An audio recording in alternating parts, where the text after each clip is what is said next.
Are we ready? Yes. Yeah. That was not a strong mandate I had there. My name is Carsten Sørensen. I work in the Department of Management in the Information Systems and Innovation Group, and I'm the chair of this session. And it's a great pleasure for me now to be on air. There you go. It's a great pleasure for me to facilitate this presentation and subsequent discussion. Our honored guest tonight is Jim Snabe, who is co-CEO of one of the few left in Europe, large IT companies in Europe. And as a European, we should be worried that there are not more of these. And we should discuss how to solve this problem, if it is indeed solvable, or indeed what else we can do. And I think that's some of the issues that Jim will talk about today. By pure coincidence, he is also a native Dane, but we will refrain from speaking Danish. Are there any other Danes in the room? Just to be on the safe. There's two more. There you go. Welcome. The talk will be half an hour, and given the proximity of Denmark to Germany, and given that Jim is the CEO of a German company, I anticipate that to be pretty much on the spot. That it will not be a lot more than that, and then we'll have time for hopefully a frank and open discussion. We will not have any fire drill while this proceeds, so if the alarm goes on, head for the doors with the green man on. What else? I have a list of things I need to say. Yes, one more thing. This is a social science institution, which means that people tend to not ask questions, but to give long essays. I have been asked on behalf of our director to recommend you to ask questions rather than trying to compete with Jim's efforts of giving your own talk. Now, whether you follow that advice or not, I am not in control of, but this was just a mild recommendation. That our director is currently with the Prime Minister in India, so I'm his replacement here to give you that piece of advice. And we're going to have the presentation and then discussion. So without any further ado, Jim, will you take the floor? Thank you very much.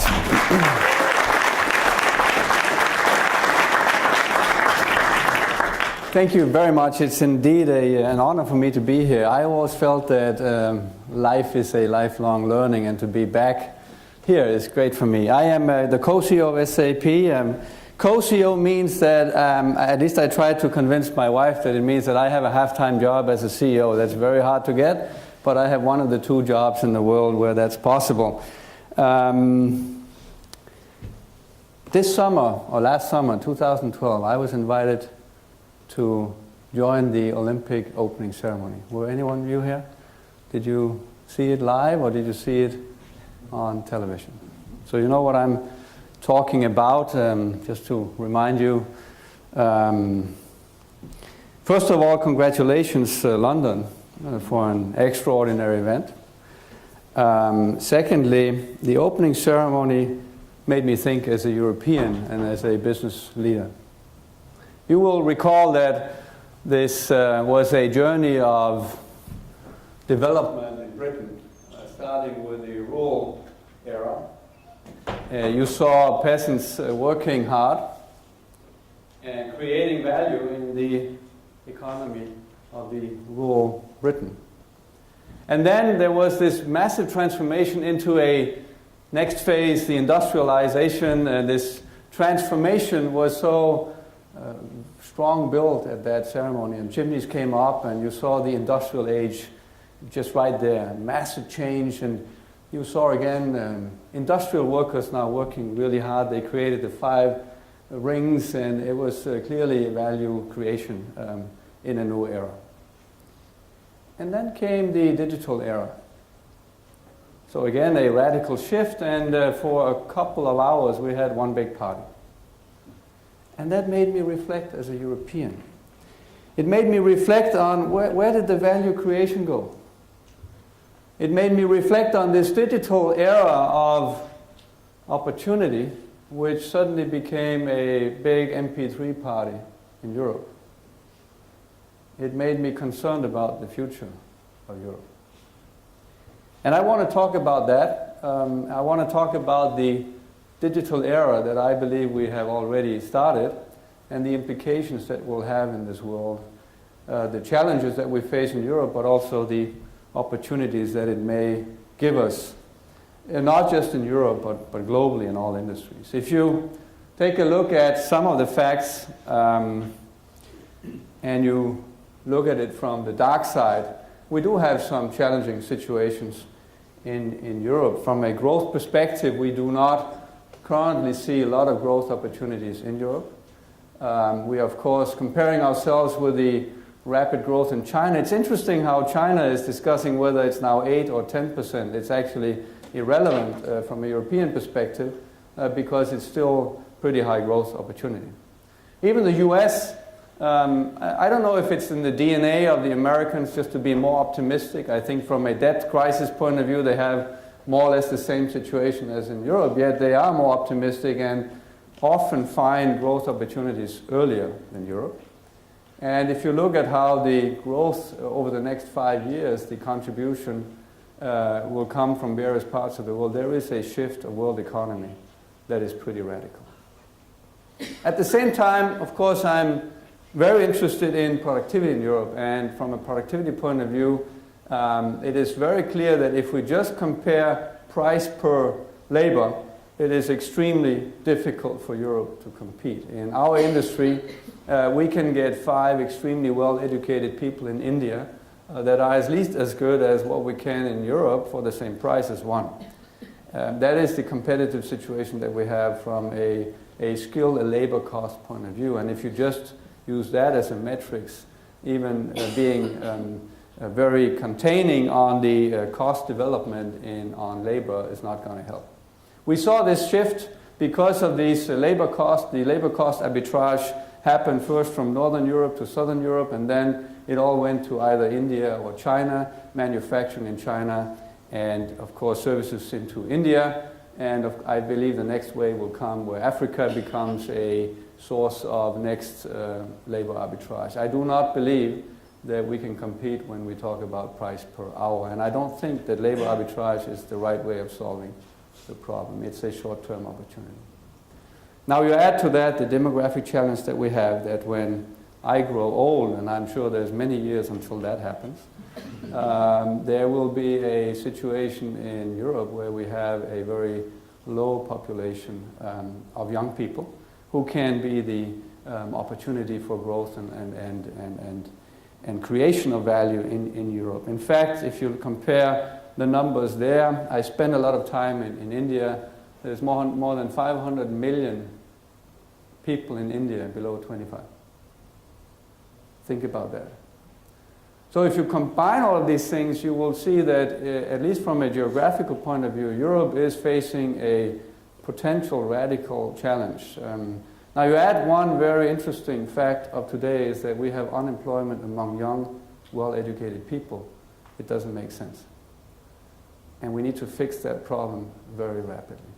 So that's the dark side of the conversation. When I look at those numbers, I get worried, and I know that we will have to find solutions pretty radically and very fast. Now I am a Dane, and maybe that's why I'm also optimistic. You have to be when you're in a country with 5 million people. That's what they call mid-sized cities in China. You have to be pretty optimistic if you believe that you can make a difference in the world. And when I look at it from a positive point of view, clearly we are in a situation where the digitalization that is happening in all industries is a massive opportunity for increased productivity as well as increased innovation and growth. I do not believe that the euro concern is about a euro crisis conversation. This is about where's the innovation, this is about where's the productivity, this is about the future of our opportunities for next generations to create new value through the digitization that is possible. This is not about the price of an hour of labor, it is about the value of an hour spent if you add technology to the equation. And I am convinced that the opportunity to create value per hour spent is radically bigger than the labor cost arbitrage that we've seen happening in the world so far. And that's what I'd like to talk about, because SAP is a technology company. We do this for a living, but my hypothesis is one that goes beyond our company and our industry. We are a company of 41 years in the IT industry. We are a business software company, a market leader in the world. And over the last 3 years, we kind of reinvented ourselves. We have high growth rates again. We are looking at doubling the company in a 5-year period. And all of that has come because we have focused everything we had on innovation in new technologies. And clearly, if you look at Europe today, it is a dilemma that on one side we have unemployment among young, intelligent people, yet in the IT industry we cannot find enough people for the empty seats that we have for employment. And therefore, some of these jobs are moving outside this region. We have a situation in Spain with 54% unemployment among young people, and yet we do not find enough IT talents, and we need to fix that. So, where does that leave us? I believe that technology, of course, as the IT industry itself is a growth opportunity. But my hypothesis today is far beyond the IT industry. With the digitization, the change that can happen in all industries is massive. And I'll give you a couple of examples because we work with many of these. First of all, let's look at the importance of the technology industry itself. If you look at the development over the last 10 years, you take the top 10 market cap companies in the world, the share that was IT went from 21% to more than 43%. And you know all the names. In the last 5 years alone, huge market cap companies have been created. All of them have been technology oriented because it's the only industry where you can create it fast enough. All of them, by the way, have been American. And all of them have been consumer oriented in the technology approach. You look at the innovation. China was a place where it was hard to protect patents. That has completely changed. China is now producing more patents than anyone else. In fact, in areas where it doesn't make sense anymore, it's the amount of patents that almost make it impossible to operate in China. And so this has reversed completely, and there's a strong correlation between growth rates and the willingness to spend time on innovation to create growth for countries. Again, there Europe is far behind. 2% growth in patents over that period, 2007 to 11. It is very, very limited compared to the patent situation in the world. Now, why is this so important? Because technology matters beyond the technology industry itself. We all know the story of the music industry. Carsten wrote a thesis on this as well, or articles on this as well. It's a fascinating story of 3 technologies that, when they come together, create a massive change. It is the combination of a file format, the digitization of the product itself with MP3. Now, what was the reaction of the music industry when MP3 came along? Nearly nothing. Interesting. Then came Napster. Napster is the network. So now you have a digital product with access to people everywhere. Napster was the illegal way of a network. It was the first peer-to-peer network that really created enormous distribution of music. And what was the reaction of the music industry? Legal action. And educate the user, what's legal and what's not. I tell you from my own experience, if you're ever in a meeting where the conclusion is you need to educate your customers more, you are in the wrong meeting. And only when the third technology came along, the iPod and the iTunes, which was the legal way and the consumption on the mobile device. So you have 3 technologies: the data file itself, the digitization of the product, the distribution through the network, and the mobile device to consume in a legal way. That changed the entire industry. You look at the industry today, I would claim that with these technologies coming together, you have a perfect opportunity for massive value creation for the consumer. I, as a person, I love music. I don't spend many hours in my day without somehow being interacting with music. Since I am a user of Spotify, I have never consumed so much new music in my life. Why? Because I have great friends with great music taste. And they inspire me for new things. So you have a situation where the customer is having much more value, and at the same time the costs of the supply chain has gone down by 99%. Which industry would not like to have an opportunity for massive value creation at the customer and at the same time a radical reduction of the supply chain costs? That is what happens with digitization. Now you may think, well, that's the music industry, and of course it happens in music because the product is digital. Well, banking products are digital. We are creating solutions in South Africa where we're bringing banking to the unbanked, to the mobile devices. There are no big, expensive facilities for the bank. It's in the pocket of people. So you suddenly have access to billions of people with new technology. The costs are already taken, and you get a marginal cost of 0 when you add the long tail. This is the opportunity for including the long tail, the bottom part of the pyramid, in all industries. Healthcare. The digitization in healthcare is the DNA of a patient. In cancer treatment today, we're able to compare the cancer DNA with the healthy DNA of a patient, find the exact mutation, go on structured search to find which medicine has the impact of that mutation with the highest probability. And with that, you individualize the treatment. Again, more value to the customer, in this case the patient, at significantly lower cost because you don't need to go through 6 years of experimenting with various kinds of chemotherapy until you find something that might work or the patient no longer has a life. Or what about mining? We work with 25 different industries in the world. One of them is mining. We cover everything from raw materials all the way to the end consumer. Now mining today looks like this. This is Rio Tinto in Perth. You think mining is a very heavy lifting, work-intensive industry. Well, the workers shifted from the trucks, the heavy lifting equipment. They are now unmanned.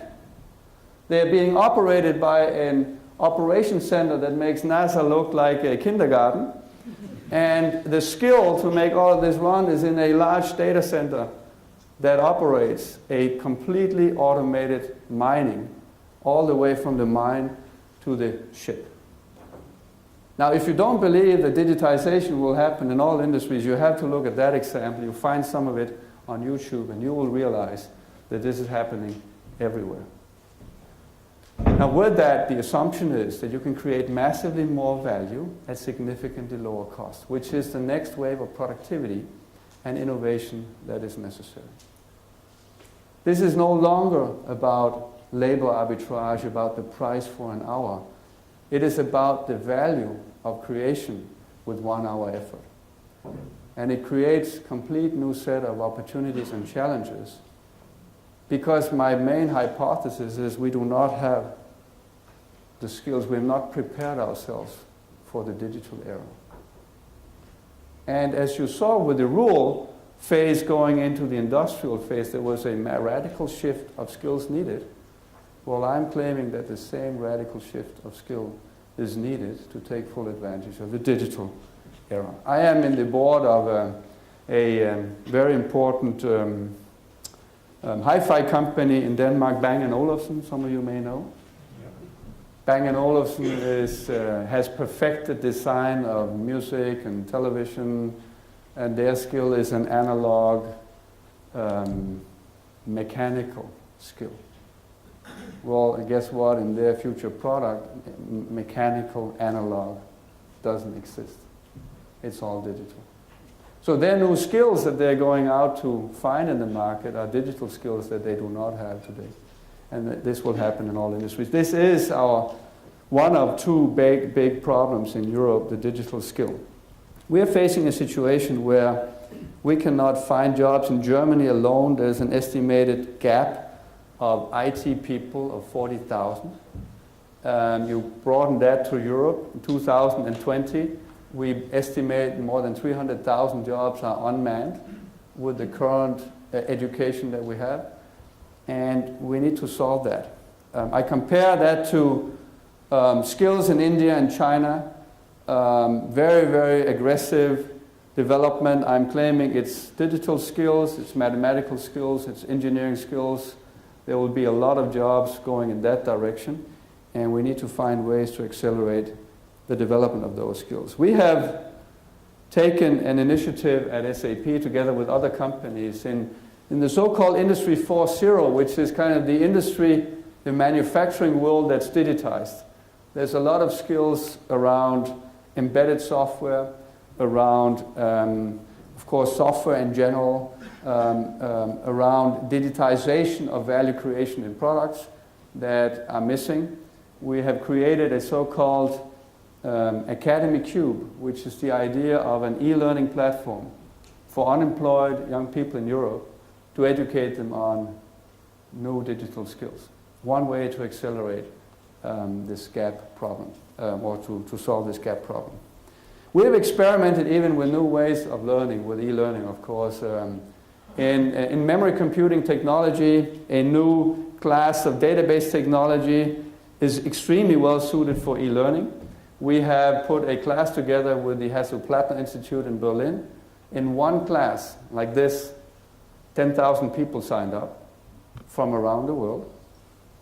The third largest country was Ukraine, and 2,500 people graduated on that training class. Imagine the opportunity we have to create new skills with new types of means, new types of technology. So even there, the digitization will happen in the education sector. This is one problem that we need to look at, and of course, from a competitive point of view, we need to make sure that we get those skills not just because IT is a fast-growing industry, but because IT will have an impact in all industries. The second problem is what I call the power of small. I represent a big company. The last 3 years, we've added 20,000 people to our company. 2/3 of that through acquisition, which is not growing seats in employment, and 1/3 through organic growth. Apple is one of the great examples of how innovation and digitization has led to a huge value creation, yet only 40,000 jobs were created in the US, most of them in retail, not highly skilled retail tasks. So my claim is that even if I'm proud of working with a large company, the problem of unemployment, the problem of finding innovation for growth is not going to happen by the big companies. I believe it happens by the small companies. I believe that it is time not just for politics, but also for large companies to understand and seize the opportunity of helping the small grow big faster. It sounds weird because it's my future competitors. Yet at the same time, I know that the large institutions like SAP, like everyone else who is successful, success is the biggest limitation for innovation. And in our industry, the innovator always comes from below. So rather than trying to fight the small, we want to embrace the small. We want to enable them through technology and platforms to do faster identification of great ideas, support for entrepreneurship, and the real support they need is how do you scale, and give them global access to technology. I believe we live in a world where technology platforms is a huge opportunity to enable small companies to have global reach instantly, to enable small companies to add value on top of things that already exist and not trying to invent the same thing again. And with this approach, large companies can help small companies accelerate their growth. More than 80% of the new jobs created the last 10 years in Europe have been from SMEs. There's more than 23 million SMEs in Europe. I went to China, talked to China Telecom about how do we bring solutions to the small companies. I said in a very optimistic point of view, I leaned over the table and said, I believe there's 1 million companies in China who could benefit from our software to run their business better. The lady looks at me, then at her team and says, why are you saying 1 million? We think there's 14 million. Why is there such a big difference? And I said, well, let's start with 1 million and then we can always expand from there. What this is all about is not creating jobs, but enabling people to create their own job. In a digital era where, because of the digitalization, you can reach markets instantly, your innovation is available instantly, and you have an opportunity to accelerate growth like we've never ever seen before in a traditional market. We have done the following at SAP to believe in this and to accelerate this like we did on the skills side. We don't think that large companies and leaders of today can sit around and wait for politicians to help fix it. We're educating 100,000 unemployed people in Europe. And here we have given our platform, we have a breakthrough technology called HANA, an in-memory based technology that is thousands of times faster than traditional database technology. We are providing this platform for small and medium-sized companies to innovate on top as a platform. We are putting venture capital money in place so that they can have a risk-taking opportunity, and we are helping them with mentorship from large companies to help them scale their business. I believe this is a huge topic, not just for Europe, but for the world.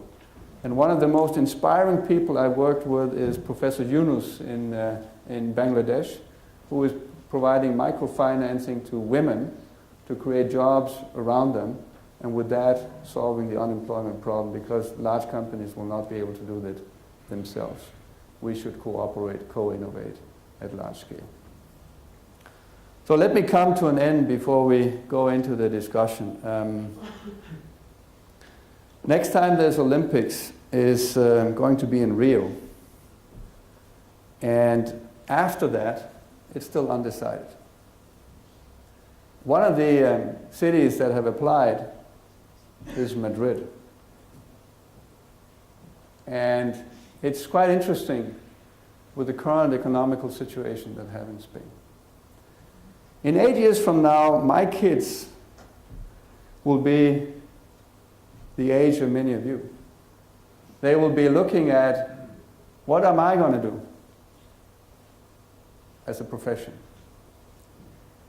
And I hope that at that time we've found enough digital opportunity to radically change most industries, not just in Europe but in the world. Because with 7 billion people moving to 9, we need to find radically better ways to manage the scarce resources we have. And the digitization of industries is the opportunity to do that. I don't know if this is a sun going up or a sun going down. I hope it's a sun going up also in Europe. Thank you very much.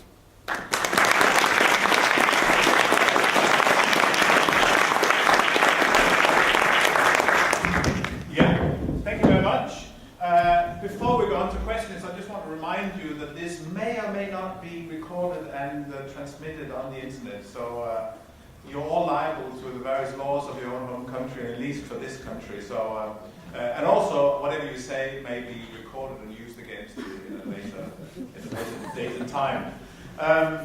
Yeah? Who wants to start? We like some challenges. Up there. And there are microphones on the way whenever you pull up your hand. Am I allowed to ask 2 questions? If you start by announcing who you are. Great. I'm John Kamener. I am a student in one of the management programs here. And I also work for Accenture, so I've been implementing SAP for a few years.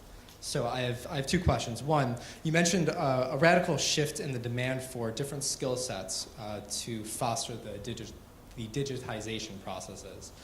Where do you see the role of the need for and the structure of management education as kind of a collaboration to the other skill sets that you mentioned? So I believe that we have a rare transition happening right now.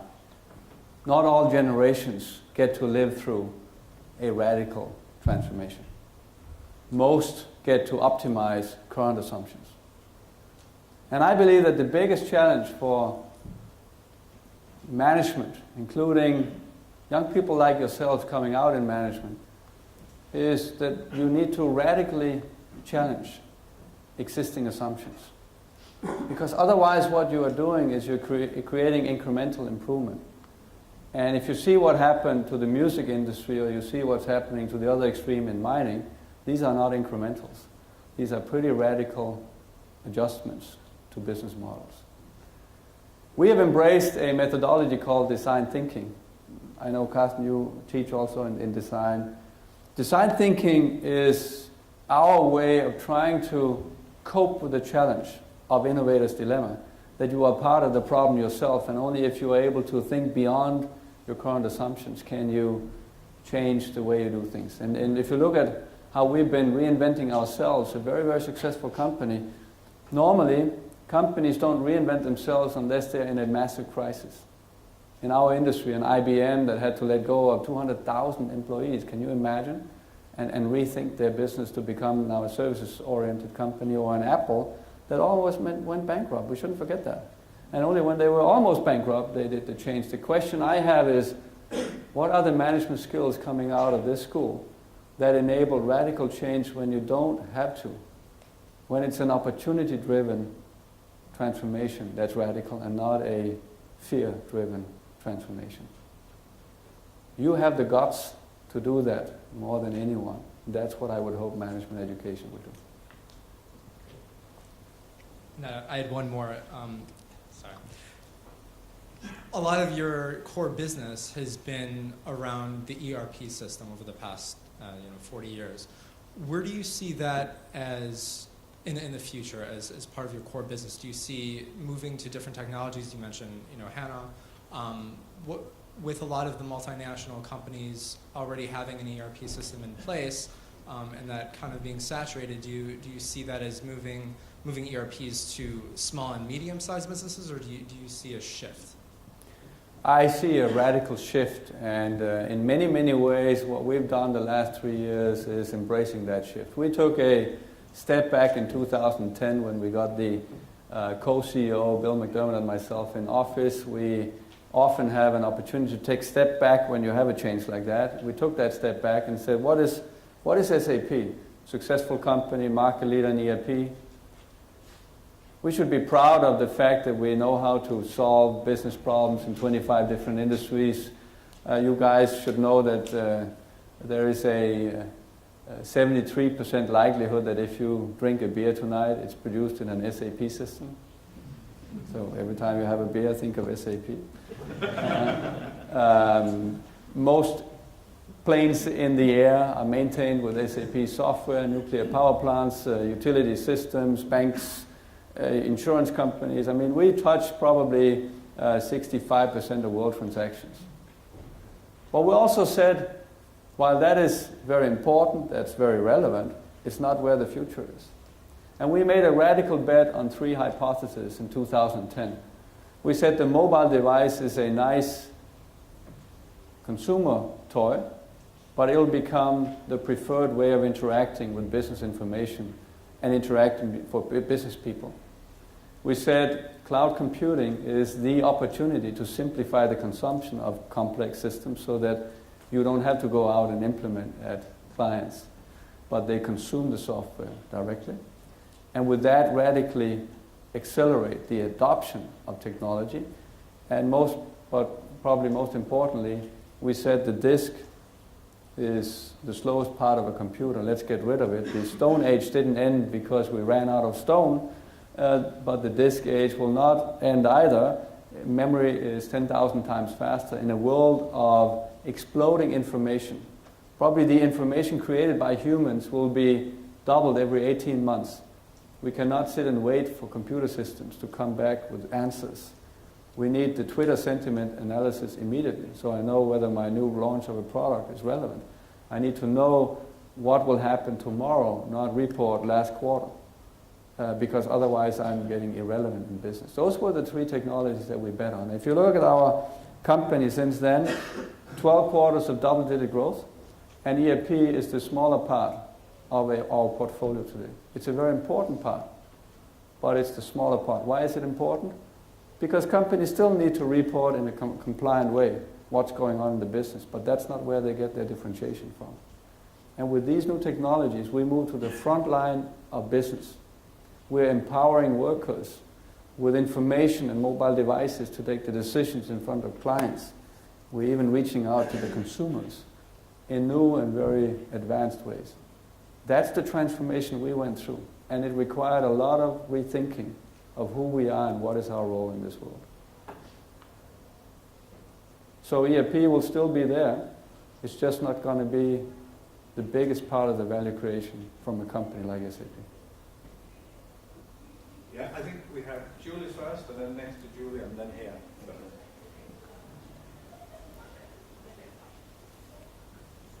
Can you hear me? Yes. There we go.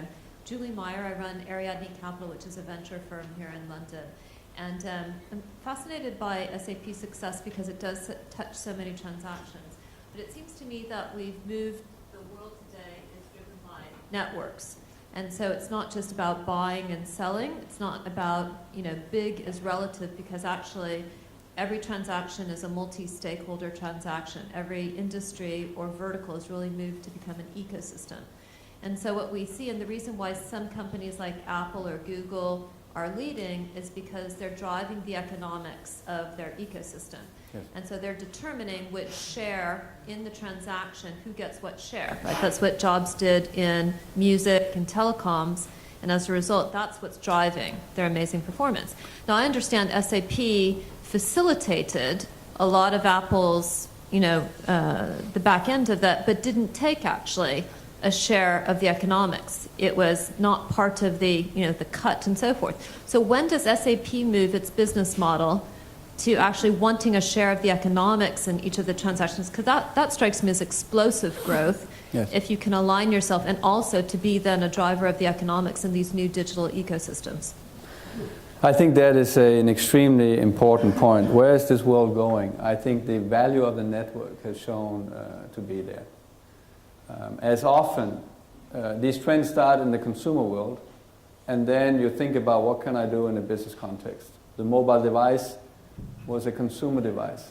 I was the second CEO to demo an iPad on stage 3 weeks after Steve Jobs did it, but I showed it with business software. And my conversation with Steve Jobs afterward was, what are you doing with my consumer device? And I said, this is not a consumer device. This is an opportunity to interact with people in business. So your network effect, Facebook showed the value of connecting people. Now I will claim, and I don't want to sound old-fashioned, that the world is not getting more productive because I know that my friend from high school is having a coffee in Oslo. That's the value I get from Facebook. And yet, the network has a tremendous value, 1 billion people connected. So we said, what if we could do that in business, like you said? And I believe that that's where the next wave of innovation will come. It's the connection between business people and between businesses and businesses. Not in linear, but in many-to-many relationships. And what did we do? We went out and acquired Ariba, the biggest business network in the world. The Ariba network connects almost 1 billion companies. Almost 1 million companies. 800,000 companies, last time I counted, are connected to this network. If you connect your company to the network, you are automatically connected to the 800,000 other companies that are connected to that network. And the business model there is what you asked for. We get a share of the transactions. This network has a transactional volume today of $320 billion US annually. We get a share of that. On top of that, it is the best early indicator I have whether the economy is improving or not. Because I see the amount of transactions that are happening between companies globally. So we are in that model in a big way today. By the way, it's a gravity business model. So you have to be the biggest, and then you get more gravity, and then you get more. There can only be one eBay kind of approach. There can only be one Facebook kind of approach. There can only be one YouTube kind of approach. But now for business.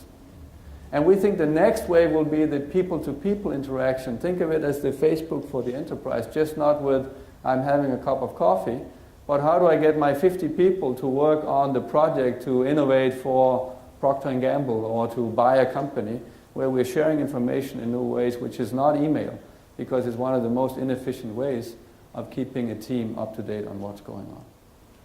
That is the network effect. The implications of this is a new business model for SAP. But I also believe complete deterioration of traditional hierarchical management structures as a consequence, and we need to be ready to lead in a networked economy.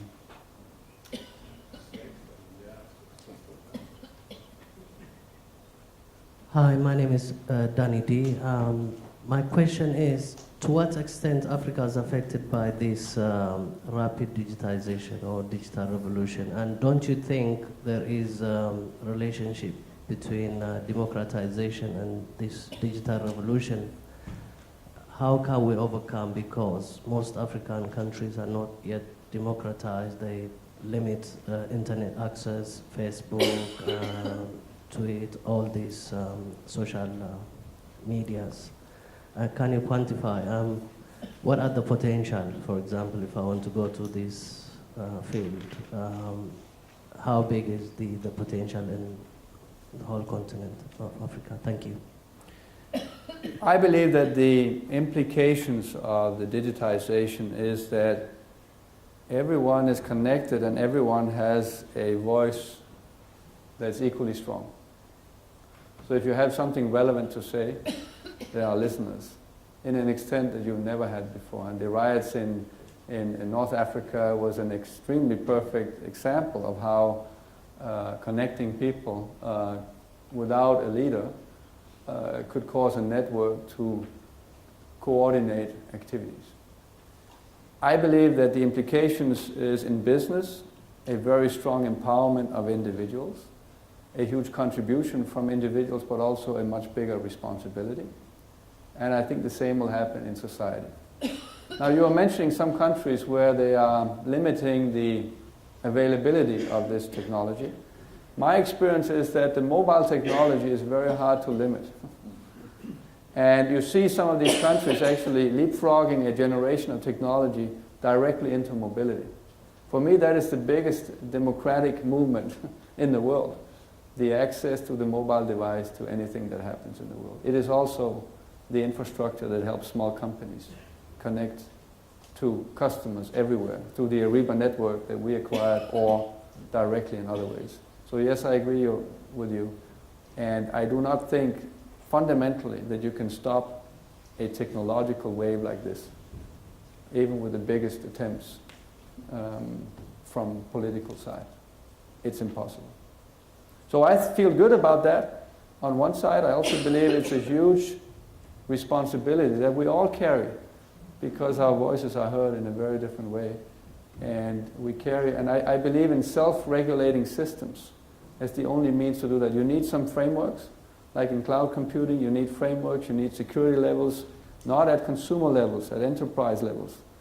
And then you need self-regulation, a little bit like the buying and selling feedback that you get on eBay. You need self-regulating systems, otherwise you cannot control. The speed of innovation in the digital world is so fast that it can only be done if you find mechanisms for self-regulation. So I'm not so worried about the lack of democratization. I think this will have a radical impact, and I think it's good, but it requires responsibility. Yeah, it's here, and then it's Dave afterwards, yeah. Okay, David of in Sweden, from 5 million country also, but... Sorry, David from a 5 million company, but from poor one, from Georgia. And for 3 years I worked as a core developer in a small local company developing an ERP software. So a competitor of SAP, and they're still our competitor in the local market. And you just mentioned there that you have some strategy of using the small companies to make innovations, to drive innovations. And could you talk a little bit more about it? How are you going to do that, and what are the actual strategies of that? Thank you. Yes, so thank you very much. We're doing that by opening our technology and allowing small companies like the one you work for to build on top of what we have and enhance what we have.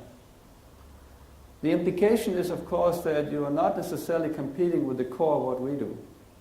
But how many ways can you do an accounting system? Where is the big value creation in making yet another way of doing debits and credits? What if you could take it to the next level of saying, I manage the cash on top, I help you price your products differently, I help you reach new markets. So my assumption is that with technology platforms, there's an opportunity for a win-win. I open my technology, you can compete with me as well. And on top of that, you create enormous value by not trying to do the same again, which I think has little value, but build on top, extend. That's my vision, and that's what we do. We do that with our ERP system. So we have a cloud-based system called Business by Design. It's an open architecture, and anyone can enhance it. We do it with HANA, which is a breakthrough technology in real-time computing. You can build on top of HANA at 99 cents per hour on Amazon. That's how available we make it. And we have a mobile platform, so you can build enterprise apps on top of our technology. And with that, you get access to some of the most prestigious companies in the world who already run our software. Instead of trying to replace what they have, enhance it, you get a huge market.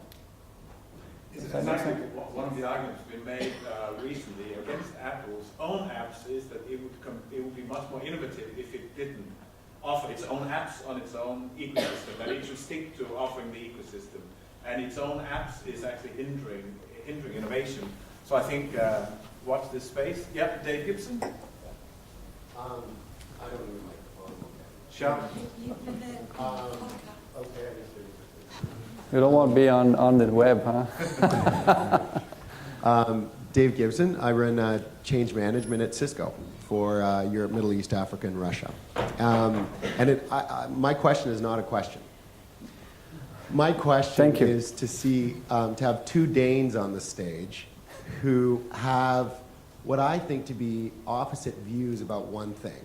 We both work for technology companies, and we both preach that if people actually use the technology well, you'll see an increase in productivity. Carsten's argument, and here's where I pit two Danes on a stage together, and we're going to see the most polite argument in the world. Watch this. Carsten is coming from a perspective where you have three different types of workers. One is transformational, like a plumber, and then you have sort of our type of knowledge workers. He believes, and there's one in the middle, and I forget which one it is. He believes that the first two levels of workers, you can't squeeze any more productivity out. But you're on stage, I'm on stage, thinking to myself, yes, we can. You use our technology, and use our technology well, and we implement it well, and it works, then you'll see a productivity increase. Carsten, tell the CEO, co-CEO of SAP, why don't you think we can get any more productivity at two levels, or three levels of workers? Well, I mean, so the point is, yes, it may be possible if the third kind, namely the ones who do innovation work, that they do their work. And I think in that sense, there isn't any disagreement. All I'm saying is, if all we do is to try and look at how can we squeeze more productivity out of a supply chain, it doesn't matter which one. If you just look at it as an existing supply chain, then it's very difficult. You know, the global organizations, with the help of SAP and others, they have been quite good at making these funnels almost empty most of the time. It's just there come spurts of products that when customers want them. But the point is, of course, the argument I hear Jim make is, of course, that if you completely innovate the foundations for which that defines this supply chain, then obviously that in itself can be innovated. For example, by replacing one middleman with another, or one middle institution with another. But it's clear to me that we are not going to be able to innovate more jobs out by being better at doing plumbing. We're not going to be immediately able to do it better by having better call center workers who work slightly harder. No, the way to do it is to get rid of call center workers. Yes. That's how it works. The future is not to have call centers. It's already a broken system. But so if we want to grow labor here in our own region, we need to focus on work that innovates. And I'm not the only one saying that. I don't think we disagree. I give you one example. In construction, the construction industry, while very important to many jobs, is one of the most inefficient industries there is. We work with a company like Hilti, And they claim that 2 out of 3 holes drilled with a Hilti or any other device is drilled in the wrong location or in the wrong size. That, in my lean world, is waste. So what did they do? They said, what an opportunity to increase productivity in construction. And they're creating digital products in their devices. So they're trying to change their business model from I'll sell you the device to I'll drill you the hole. I'll drill you the right hole in the right location with the right size at the right time. The way they do that is they put a thing in the room that is now a new construct or an existing construct that is connected to the digital drawings of that room, and it will beam with laser location and size of the holes that are needed in that room. And with that, they change the productivity in an industry. They change their business model, and their value add is accuracy, not power of the device. It is one example where it's not about how do I get the guy to drill twice as many wrong holes faster, but completely rethinking the model. That's where the productivity comes from. That's my argument, or the mining example. It's not about getting an even bigger truck for the guy to drive. It's about rethinking the model. There is no driver, and the value add happens in the data center. Okay, so we have 2 questions here, and then we have 2 questions over there afterwards. You first, sir. Me first? Yes. Oh. Do we want the mic or not? I think Coming we right want the there. mic. Thank you. Is it on? Yeah. Very good submission. Thank you. Very enjoyable. There are a number of things I would have asked, but I mean, I'm trying to take it down to 1 or 2. I could have sort of questioned about the middle stands in Germany as a unique model. I could equally have said that the Chinese model won't necessarily survive too much longer if it can't make the leap. Even if it makes the leap, then it's even going to be more dangerous to us. Right? But I'll stick with the one that you presented when you talked about innovation coming from the bottom. Yes, I agree with you. There's a big question mark about that. When you're talking about productivity, the increase in productivity, if by that we end up with what we've got now, where we've got something like a little over 3/4 of all monies that are generated in the world go to profit and dividends, where in the normal, historically, it would have been 50-50 or near enough 50-50. The opportunity for savings to start at from the bottom up is very much retrograde. So what's your views on that?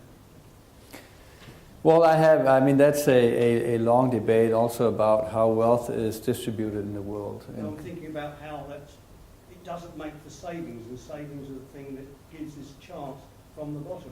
There's nothing else.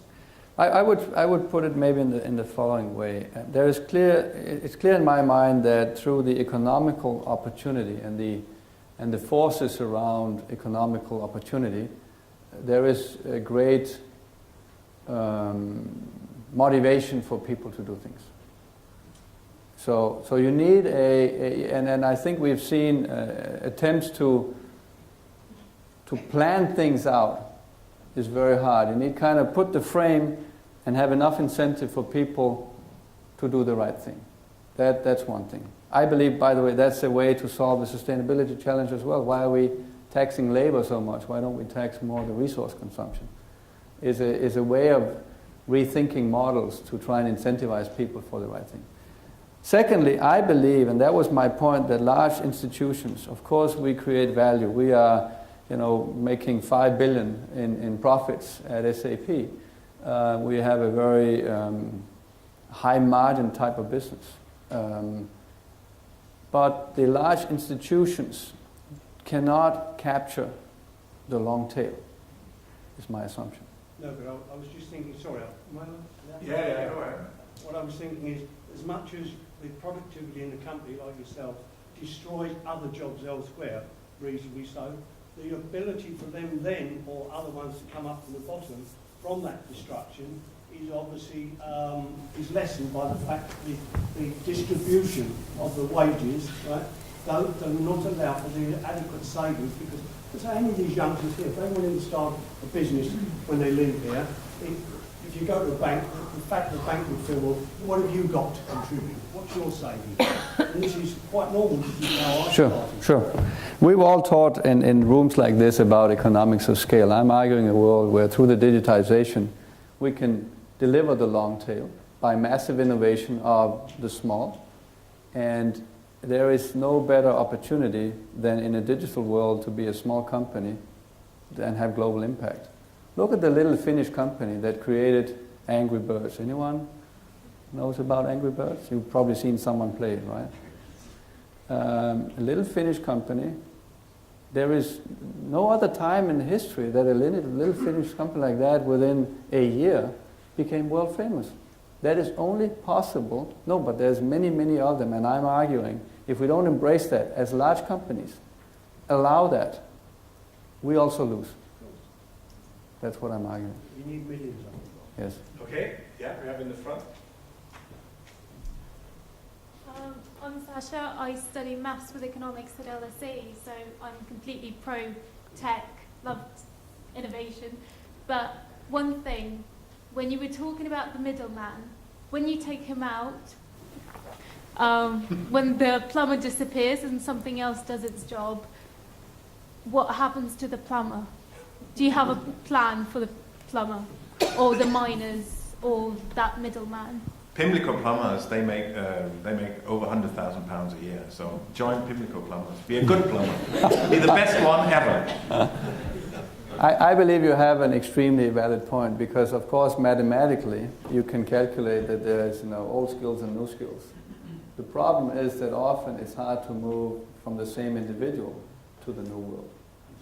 And we saw that. I mean, that's why I loved so much the Olympic story. When we were in the rural area, there was a new era coming up, the industrial. There was a massive skill change, and some were unable to do that. And we are in that phase right now. That's my argument. We're not taking it serious enough. I do believe that we can reskill, but of course not completely. I am of the opinion that the jobs of the future, there will be repetitive jobs, but the people that will have the repetitive jobs are the ones that constantly change them and improve them. So it's the creative part of repetitive job. And then there's the creative jobs. Those are the two main jobs. And we have a problem that there is take Spain. Why is there a lot of unemployment in Spain? Well, a lot of that was because 10 years ago there was great construction opportunities in Spain, and many people left the seat you're in right now in Spain and went out and earned a lot of money in constructing houses for people at the coast. And all of that crashed with the financial situation that we had in Europe, and these people are now uneducated and unemployed. And we do have an obligation to bring them with us into the digital world. The good news is that many young people have flair for digital. If I look at my kids, 13 and 14, if I look at how my son is learning on YouTube, how to program advanced stuff, the story is like I look at his physics book. Yeah? He's in the 7th grade. The physics book has here's a lamp, here's a battery, and here's a switch. And I'm like, so do you find this interesting? He said, yeah, it's okay. The same day he's on Minecraft, building a digital calculator with Redstone, which is the 5 years later in school. So he finds school massively boring. And that's the good news, that there is actually a generation, I call it the Game Boy generation, that grew up with technology, that mastered this, and it's not so hard to teach them a new opportunity. But there is somewhere in the middle a generation that might be lost, and we have a big obligation. Yeah, first there and then across the hallway. Yes. Laurent Chauvet, consultant. I would like to thank you for your talk. It was a very good talk. It was a very good speech. Yeah, I would like to thank you for your talk. It was a very good talk. It was a very good speech, actually. Now, I have a few issues, and you said that you did not, you welcome challenges, so I will pass on a few issues like the crash of the internet bubble in the year 2000, whatever. issues with privacy, hacking, and lots of other problems. Could you put the mic nearer, because we can't hear you. Yeah, so I'll pass rapidly on a number of issues, like, for example, the crash on the internet bubble in the year 2000, a lot of issues related with privacy, hacking, and lots of other problems related like this. There are a couple of items which, listening to your speech, I remember, I mean, in the 1980s, there was a company coming to our university, and it was a company called IBM, actually. Mm-hmm. And they had a speech very similar to yours. And some people stand up and say, wait a minute, what's going on here? We are using 2 accountants. We are putting informatics in our company. And we are introducing a new accounting system. So we will make 2 accountants redundant, and we will have an IT person looking after the software. So actually, we are not really creating jobs. We are just maybe displacing some jobs from one place to another, assuming there's a reskill. You can reskill the existing traders. So essentially, it's not creating anything. It's just displacing things, really. And this is an issue which I'd like you to address. But there is another which bothers me even more. You see, I've been working in information technology for quite a number of years. And I see many of people who are of my generation who by chance could not find jobs anymore. And I understand your issue about innovation. And I understand very well that you say you have good opportunities, create jobs and things like this, go for IT and so on. Well, however, first point is, well, if there is such a demand, why don't you train the people? Because you say there's a lot of people unemployed, and why don't you train them? Why do you have to go to governments, university, and so on to train them for you? And the reason is you try to externalize the education cost. You try to make someone else to pay for the education cost for the students. So you don't even have to bear the cost of training them or educating them. And the second problem is you have to say, well, yeah, okay, they'll find a job now when they're in their 20s or whatever. But 20 years down the line, when their skills are now out of date, what will happen to these people? And I'm looking at your desk here. I don't see any job offers or anything down this. So could you please comment on this also? Sure. Thank you very much. Now, first of all, let me try and avoid a misunderstanding. I am saying we as business leaders need to take an active role. I'm educating 100,000 people on my costs in Europe, unemployed people. That's what I'm doing. I'm not sitting around waiting for the education system to do this. I'm saying that there's a mismatch between what we educate and what we need. And that needs to be solved, but that takes 10 years. In the meantime, I'm stepping up to the plate using my technology, the areas where I know there's growth, and I am, at my costs, educating 100,000 unemployed people in Europe. So I'm not leaving it to someone else. First point. Now, this new era does mean that you are moving jobs, no doubt. My argument is that you're moving them from less value creation to more value creation. So that's good. And you can only do that if you enable the opportunity for innovation, not just the big part of large companies' innovation, large R&D budgets and so on, but the long tail enablement as well. And we have a unique opportunity today to do that, which we didn't have before. If you don't do that, the net loss of jobs will be bad. You have to create the new jobs. But I'm just telling you, with the technological advancements, it doesn't help to keep the 2 accountants.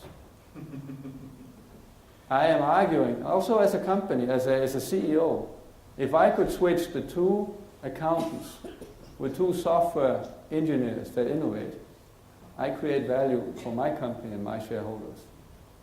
And that's what I mean with the opportunity to shift. We have to do it. We can't avoid it. Now, this new era means new challenges. You're absolutely right. You know, when the horses were replaced by cars, there was a security problem because these were relatively big things that came driving at relatively high speeds, and you had to create over years an improvement on security. If I look at the cars that I was driving in as a kid compared to the security of cars today, massive innovation happen to handle that problem. The same is true in the cyberspace, in the digital world. We cannot have an internet for business where you can not tell who you are or even pretend you're someone else. That doesn't work if you use the connection for business purpose. If you use it for watching videos or sending I'm having a coffee, it's fine. But if I'm dealing with the medical records of a person, the DNA information of a person, the bank account information of a person, the recipe for a pharmaceutical, you cannot have that in that level of security. We need an enterprise level of security. That's why an SAP is stepping in and others have to step in and make sure that that's where we go. But to stop it, you can't stop the car. You have to deal with it and solve it. Our biggest challenge in the digital world is one of privacy and one of security. Privacy because in that world, I know roughly how many people are in your home right now and what are they roughly doing. I know that from the smart meter information that I'm collecting. I know where you are. I know your preference in purchases. I know your financial situation. I know who you're interacting with. All of these things are digital, in the digital world there. We need to deal with that. Again, my answer is a self-regulated system where you as a consumer need to tell, do I want my insurance company to know that I'm a good driver or a bad driver? Because I promise you in that world, the insurance company will provide you a lower premium if they are allowed to take the data of GPS from your car and see how you're driving and that you are one of the nice drivers. But it's your choice. It's not the choice of the insurance company, and then it gets self-regulated. Yes, so we have a gentleman in the pink shirt, then we have Julia, and then we have a lady up front, and then it goes all haywire. Hi, Sam Appleby. Jim, you talked about small innovative companies adding value on top of like large institutions' platforms. A lot of people would argue that the power of huge companies often comes at the detriment. The huge companies at the centre of these ecosystems we're talking about comes at the detriment of a large number of individuals, and that actually it's time for a shift in power from a few large companies to many, many smaller ones. Yes. But how then do you actually justify the utter dependence that the SMEs are talking about will have on the huge organisations like yourselves, SAP? I believe that if you really want to fuel that idea of platforms and massive innovation on top, there will be a dependence. And you can't avoid that. If you don't want to be independent, then you build it yourself. You build your own ERP system, you build your own everything, and you take that challenge. It should be allowed. I'm just arguing there's a path that's maybe more successful in total. The dependence is there, and therefore you need to do it based on trusted relationships of companies that you believe are there and willing to share. And those that don't will probably be eliminated from the opportunity. If you feel they are too close, look at Apple and Android today. Android is actually winning the game. Why? Because it's more open. It's less control. And so there's a self-regulating mechanism even in that dependency. But there will be some. And it's not different to other parts of platforming that we've seen. There are standards in construction. If you're not following the standards, you cannot deliver the pieces. There are standards in automotive. There are standards in all industries. So there will be a dependency. No doubt. That's the cost. Julia?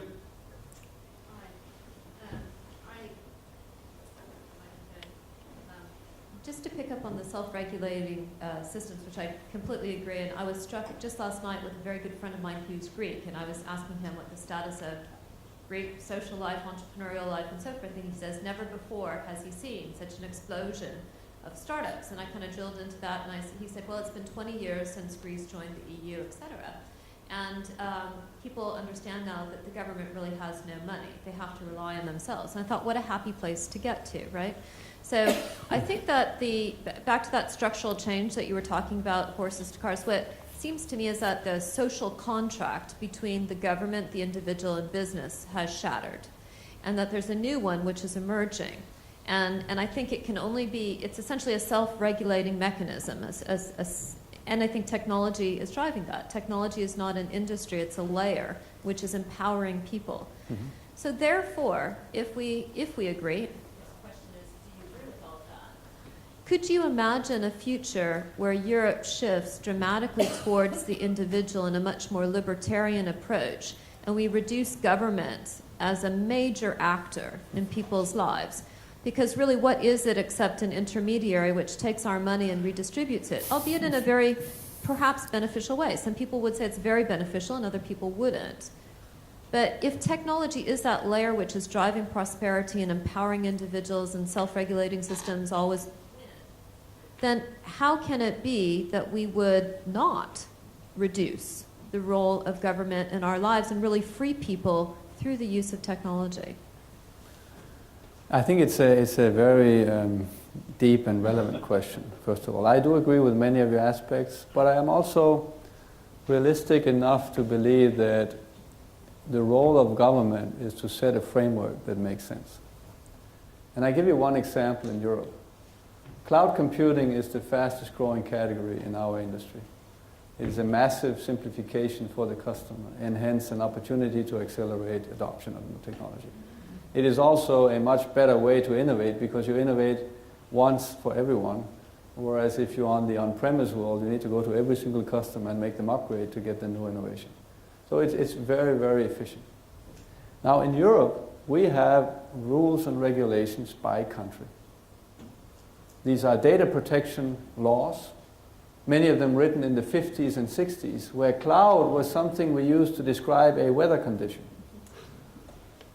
And you're now applying that to a cloud computing infrastructure which doesn't even know the idea of a border between two countries. What does that do? It puts a burden in Europe, in particular on small companies who have to deal with all these regulations in various different countries. We are big enough. We have 20,000 developers. I can throw the money at it. But it's an unfair disadvantage to the small. And it is an example of a political role to play to set a framework that makes sense. In this case, the harmonization of the rules in cloud computing in Europe. And you need some of that, because self-regulating mechanisms may take too long to avoid disasters. And therefore you need to set a bar, a framework. And I think that's the role of politicians. And we, as business leaders, need to help that process, because often we have the experts that the political side needs in order to do that.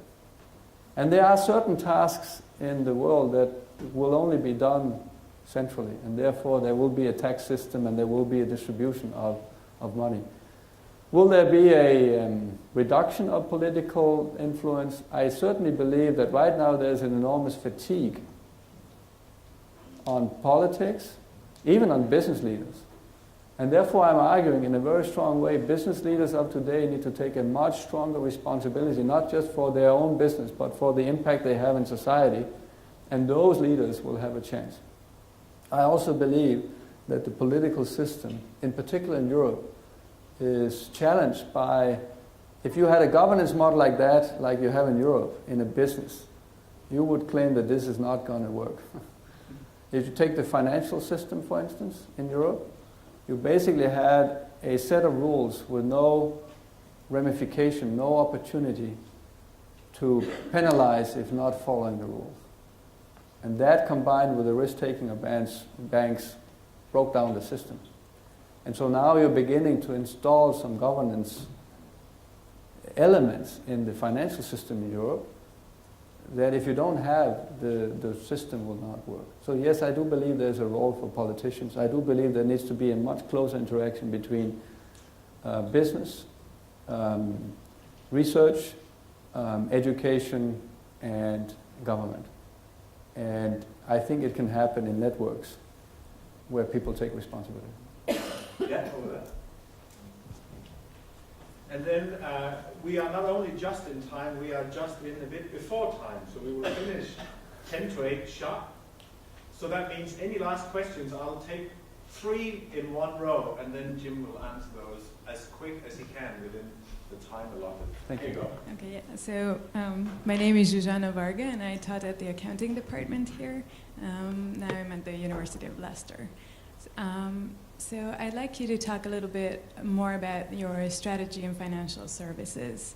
I'm interested in this relationship between accounting, marketing and sales, and the role of information systems. And I read somewhere that you're basically just entering the big banks as we speak. And so my first question is, what took so long?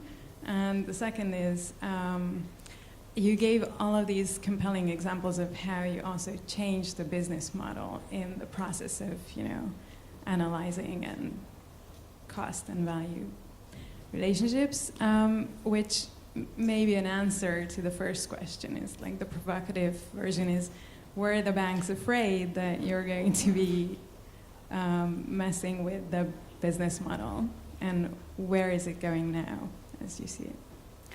So financial services is an industry that I've been working with for now 12 years from an IT point of view. And it's one that's extremely fascinating because it is fundamentally a technology and information product. You can send the banking product around the world in a couple of nanoseconds. And yet you haven't seen globalization really happening. It's very country specific. You haven't seen massive outsourcing happen. You could move the payment to someone else that does it for you. All of these things that would be fundamentally possible have not been possible. And that's the lead into the answer to your first question. Why did it take so long? Because it is massively complicated to run banking systems. And therefore the decision was a very big one. We have spent more money in innovating banking-specific software than in the creation of our ERP product, which created the success of SAP. So that was a big decision. And secondly, even if we have this product, we've had it now for 5 years, the adoption of it is relatively slow. Why? Because every time you go to a bank, it's like a heart surgery. So the amount of legacy technology that banks have is kind of preventing them from moving to the world where they need to go. Now, I believe truly that one of the reasons that the financial crisis happened was that we did not have real-time information technology that allowed the bank to understand the origination, for instance, of a financial transaction. And with that came bundling and packaging that made it impossible to understand where the root of my risk is. Within memory computing, this HANA technology that we've invented, I had a very interesting conversation with a very large CIO of a very large bank. And I said, listen, within memory computing, with this new technology, we can read 600 billion transactions in 600 milliseconds. And he said, oh, that's interesting. Do you want a cup of coffee? And I knew I'm not getting through. So I said, actually, I think you could do real-time risk management. And then I never got coffee. And what I mean with that is that the real-timeness of banks, you have a massive opportunity to radically change, and if the banks don't do that, the banking product goes to other industries. The payment will be a mobile device. The